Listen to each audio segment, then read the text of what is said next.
Live from the world's capital markets, here are the latest financial headlines brought to you by News Factory. Hello and welcome to Thursday's Daily Financial Digest.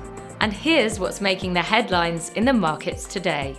The Bitcoin-dollar pair dove 3% in the last session. The stochastic indicator's negative signal is in line with the overall technical analysis. The last session saw the euro rise 0.4% against the dollar. The MACD is giving a positive signal.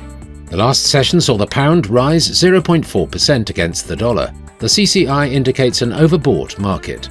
The Aussie gained 0.4% against the dollar in the last session. According to the CCI, we are in an overbought market. And now let's hear what our chief analyst picked up for us today. Shell will ramp up its dividend and share buybacks while keeping oil output steady into 2030 as part of CEO's efforts to regain investor confidence that wavered over its energy transition plan.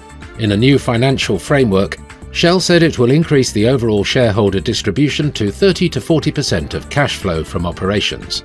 Wall Street stocks fell after the Federal Reserve kept US interest rates unchanged, but signaled in new economic projections that borrowing costs will likely rise by another 0.5 percentage point by the end of this year.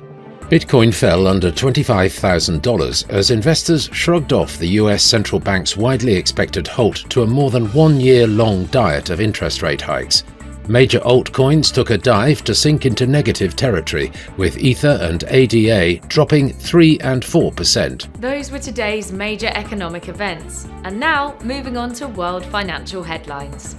The Eurozone's Eurogroup meeting will be released at 0700 hours GMT. The US initial jobless claims at 12:30 GMT, the Dutch unemployment rate at 04:30 GMT. The US retail sales will be released at 12:30 GMT. Australia's employment change at 01:30 GMT, Japan's tertiary industry index at 04:30 GMT. We hope that you've enjoyed Thursday's Market Outlook. On behalf of all of us here, we wish you a productive trading day. Be sure to join us tomorrow morning for the latest news and events from the financial markets.